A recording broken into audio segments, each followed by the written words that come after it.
kumbaga yung parang naghahabulan lang tayo ng lasa. Katamtaman. Ayan, oo, katamtaman lang siya. Ayan, medyo umover pa nga eh. Pero okay na rin to. Ayan. Hello po, magandang araw po mga OFW at mga hindi rin po OFW na mga nandito sa Pilipinas, sa lahat ng sulok ng mundo. At saka yung mga hindi rin po OFW nasa ibang bansa. Kasi sabi nila, hindi lahat na nasa ibang bansa OFW kasi residence na sila doon. Correct naman po pala. So, eto po, may papakilala ko sa inyo. Isa siya sa mga followers ko na binit ako nung bago mag-New Year, no? Yes po. Kasi gusto niya raw makita ng personal. Nagbablog din pala siya. Dinala ko naman siya sa waiter's note sa pamangkin ko. Ngayon, na-surprise ako. Kagabi, nag-chat sila sa akin. Pupunta raw ngayon, January 2. At patitikman niya ako ng handa nilang lechon. Ngayon, sabi ko, sige, yung lechon, i-vlog namin ang paggawa ng paksiw na lechon na special. Kakaiba po ito. Ito po yung masarap talaga, kakaiba. Matitikman. Meron na akong binlag dito. Baka natabunan, hindi mo na punood. Yung mga hindi pa nakakapanood. No, sabi ko, isasama ko siya sa pagluluto. Siya si Flor Moliano. So, at ano po ang asawa niya, ano? Beauty engineer po. Nako, yung mga nandito po sa Pilipinas na problema. Kontakin niyo lang ako. Bibili ko sa inyo direct ang CP number niya. PM lang kayo sa akin ng Messenger. O mag-comment kayo sa YouTube. Ito din nasa YouTube. Ngayon, eto po, mag-ano po kami dalawa. Gusto niyang sabi ko, iluluto natin si join daw siya itong ating paksiw na special. Kakaiba po ito. So, ito po, hindi dinigsa. Yung iba, nag-igisa. At hindi tayo maglagay ng tubig. Yung po ang sikreto. Yun talaga ang masarap. Kasi pag naglagay ka ng tubig, lalabas ang lasa. Kasi ito, nalitsyon na. Nagdala siya sa akin ng paa. Tapos, yung buto-buto na may isa parting legs. Sabi ko nga, dapat bebeli para meron siyang moist, magkakatas-katas. Pero gagawin na lang po natin ang paraan kasi hindi ako magpapilip. So, ito po, umpisa na po natin. So, ilalagay ko po siya dito sa Pyrex. Ayan. Pinailalim ko yung laman. Ayan siya. Tikman natin guys ang... Ayan. Susunod-sunod rin natin. Lagay natin yung suka. Ano lang po ito? Half cup ng vinegar. Ayan. Ayan siya. So, maglagay rin po tayo ng konti lang toyo. Ayan. Asin. Ayan, konti lang kasi konti lang po ito. Paminta. Ayan. Konti lang din. Si bawang at si sibuyas. Ayan. The more marami po sibuyas, bawang, masarap. Ganun po sa paksiw. Lalagyan natin ng laurel. Ito na. Parang style niya may marinated doon. Low fire lang po ito. Low fire lang siya. Ngayon, cover na po natin.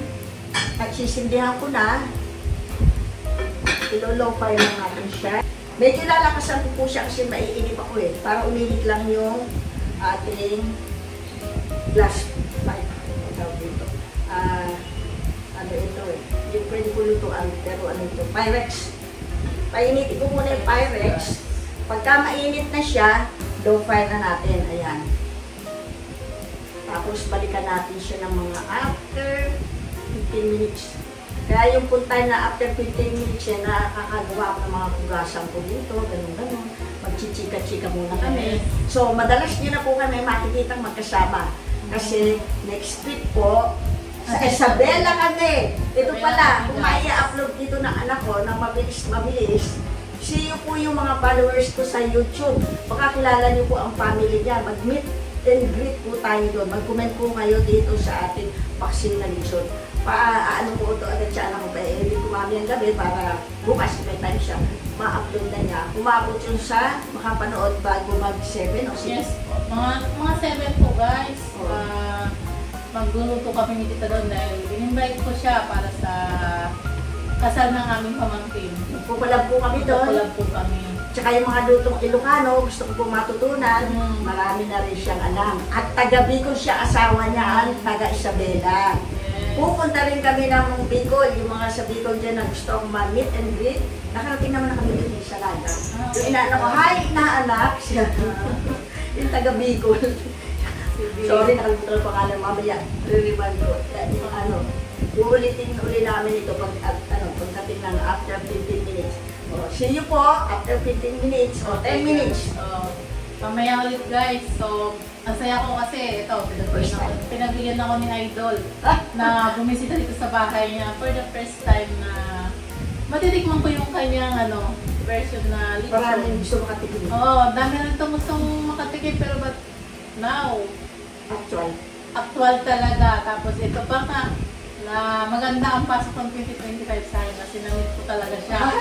Kung dati, sa YouTube lang kita pinapanood. Ayun para sabi ko, kaya umuwi na galing mga Amerika, dito pa nagtuloy ka na sinasabi. Ito, batiin natin yung, nung nasa Santa Lucia kami, last week lang yan, Opo, last week lang yan, first week natin. Yung Family Idol, Family Idol, Family Reyes, batiin doon natin. Pinicturan mo sila eh. Kayo po, Family Reyes, so, andito ulit po ako ngayon kay Idol. Magluluto kami ng paksiw. So, yun, yung shout out ko sa inyo dyan. Taga Marikina po sila. So, sa magiging followers ko ngayon na bago. Kasi bago lang kami Idol ngayon nag-collab eh. Matagal the first time. Matagal na akong pinanonood. Tagal ko na siyang gustong mamit pero ngayon lang magkataon. True to that lady. Yes. Kaya mo ko na dito sa akin, kapitbahay ko pala siya. Kapitbahay niya. Atin niya ito. Can you imagine? Diba? Kapitbahay lang niya yung friend ko. Hindi niya alam. Hindi niya lang nalaman. So siya ang dala sa akin dito. So makakarating na po ang kay Isabela. See you po sa January 7. Maluluto po kami kami. Bye guys! Sige. Di pa ba? Mamaya babalik pa tayo. Balik pa pala kami guys. So, ano lang natin ito? Babalikan natin na app. Kasi haba ay maiikot siya. Okay, eto po. Eksakto 30 minutes na ginawa namin. Nagpagchika-chika kasi naamoy ko na. Mabango na siya. At nag-moist na siya. Ayun, mawawala na ang tubig. So, ang bango. Ngayon, hindi po natin siya hinalo nang hindi na umaabot yung dito, init para maluto yung sibuyas. Pagka po kasi naluto na yung sibuyas, maaamoy nyo na, ayan nagtubig-tubig na siya, sarili pong tubig ng karne yan, ayan. Pwede na natin haluin. Sayang, walang walang belly. Kung may belly, mas masarap sana, buto-buto ito eh. Ay, sorry. Pasalubong lang pala, nagreklamo pa. Hindi po, ito. Ito na po, pwede na natin ilagay ang iwas high blood. Pwede na natin ilagay ang sauce. Ayan. Yan yung kanilang in-order sa. Hindi ko nang tatanungin kung saan nila in-order to. Ayan, lalagay natin siya. Lagay po natin lahat. Ito. Huwag po natin ilalagay yung isa pa. Dalawa yan. Tansyahin muna natin. Kasi baka maglangoy. Hindi po masarap yung lechon, paksiw, na naglalangoy sa sabaw. Kumbaga, yung parang naghahabulan lang tayo ng lasa. Katamtaman. Ayan, oo, katamtaman lang siya. Ayan, medyo umover pa nga eh. Pero okay na rito. Lulutuin pa po natin yan. Para kumapit yung mga lasa ng sauce niya. So, mamaya na po natin tikman. Ayan. Ayan, balikan natin mga 10 minutes. Pwede na ito, o 15 minutes. Yung medyo mag-tick na siya. Pwede na. So, matitikman na natin. Dati ako po ng paminta. Wala pa ako naamoy kasi nilagyan ko na kanina. Nakasinaw na siya. Ayun. Yan po. Basta maraming bawang, sibuyas. Balik natin. Cover natin uli. Uy, mainit ang lola. Ayan. So, mamaya na lang po uli. See you then. Okay. So, eto po. Hindi ko na kinubera kasi medyo nailagay ko lahat yung sarsa. Pang 1 kilo ito. Na 1 kilo siya dahil sa buto. Pero kung may lamang kasama yan, ma-absorb niya yung sabaw niya. Okay. Yung suka pala. Tikman muna. Titikman muna po yung alat, tamis, at asim kung bumalanse. Tikiman na guys. Tikiman.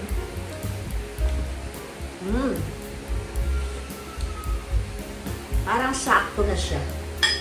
Konting-konting asukal na lang. Ang sarap. Yung asim niya sakto. Okay. Yung tamis lang ang konting-konti. Ayan, 1 kutsara lang po ito. Wala pa siguro. Pero mabuti na yung konting-konti lang.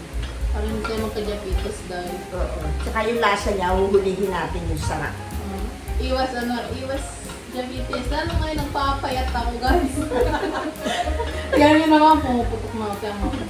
Liliit dyan. Hindi na ako huminga, Liliit guys. dyan. Gagawa ng paraan ni winter snow yan. Tiwala Yung lang aking tayo. pamangkin. Antay na yun, guys. Tikiman uli natin kung bumalasin na yung konting sweetness niya. Kasi natalo po yung sweetness nung sarsa, gawa ng lagyan natin ng suka. Siyempre, paksiw eh, may suka. Iwas panis din yun. Di ba, idol? Ang suka. Oo. Sa sinaing, lagi ako naglalagay ng 2 tablespoon na suka. Para iwas. Iwas siya sa panis. Lalo sa mga nagdadayo. So, hindi na tayo naglagay ng kung ano-ano pa. Yung asin, naglagay na ako ngayon na. Konting toyo, naglagay na ako. Yung alat, sakto lang. Pero kung gusto niyo na maalat, pagtambakan niyo yung asin. Pero sa akin, sakto lang. Mataas pa ang timpla ko. Ngayon, ito po. I-off ko na siya. Tumasik laway. Tumasik yung tinikin kong bawang pala yun. So, ito. Tikimang portion lang po. Ayan.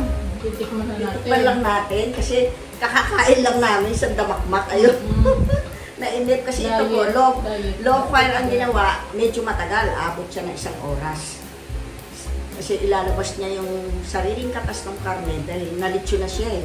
Wala na siyang masyadong lasa. Kundi lasang litsyon lang. Pasasarapin natin sa paksiw na litsyon. Yung ating recipe na kakaiba. So, maglalagay tayo dito ng tikim lang, 1 piraso lang. Tikim lang tayo. Ayan.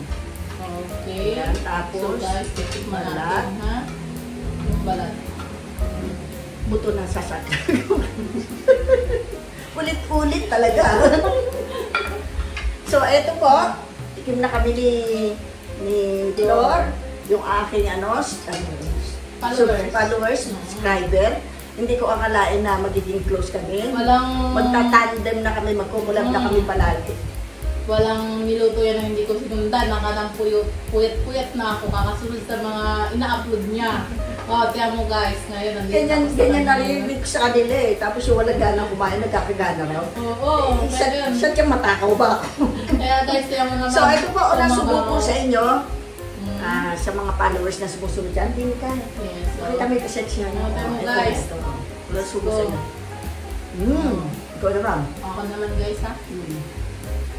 Magdaya ka, balat. Sarap. Balat. Kahit balat, naku guys. Wala sa balat lasa, nasa laman. Nasa laman, titikman natin. 100%. Parang ayaw ko magbigay. Talagang masarap naman. Talagang masasabi mo talaga, tataba ka talaga ngayon. Pag ang lechon pa lang, balat masarap. Pero pag pinaksin mo at tama ang pagkapaksi, masarap pa naman. Pero ikaw, video girl, guys, tikman mo to. Huwag na dito. Kasalubong to. Hindi naman ako diet nito, guys. No? Yung laman, di ba? Iba yung balat na wala lasa eh. Grabe. Masarap yung laman. Sarap. Lalo na pag lamig yan, tsaka yung tumatagal. Di po ba? Pag tumatagal ang paksiw. Tayo, guys. Ayan. Ganyan-ganyanin ko na parang hindi kami hirapan. Sila natin yan. Nabusog po kami actually, nilabas ko yung mga pagkain dyan. Yung regalo ko sa kanya na Arroz Valenciana, isang sana kanya doon. Sa payon. Ito po, sarap. Mainit pa siya, pero tasting muna. Sarap guys. Lalo na pag malamig mo. Masabi ko talaga, nako, thank you idol. Meron ka pa lechon doon? Yes, meron pa. Tulutuin mo naman yung para dun sa matikman naman ng family ko. At saka yung jowa mo, para palitan yung sasakyan mo. O sige po, paano po? Thank you guys. Itutuloy ko yung yung barbecue na sama sila, yung minarinate ko ng isang araw, hindi naluto, nabutan ng New Year. Itutuloy po natin yung patok na barbecue. Marami na yumaman doon sa recipe. See you po next video. Nakasama si Flor. Bulyeno. Bye guys. Bulol ang prinsesa nyo. Hindi masyado yung bulyelo. Parang baby bulyelo. Sige po, thanks sa panonood. Ngayon mag-iimbita na ako, sabi ng mga followers ko.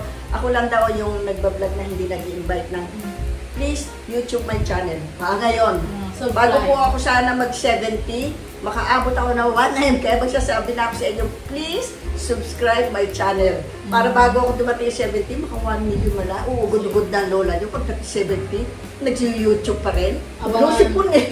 Abangan natin na pag 70 ni Idol. Pagkahanda mo ako? Paghahanda natin. Ay! Sama tayo. Oo, dyan tayo. Okay. O sige, see you Bye, po guys. again. Bye-bye.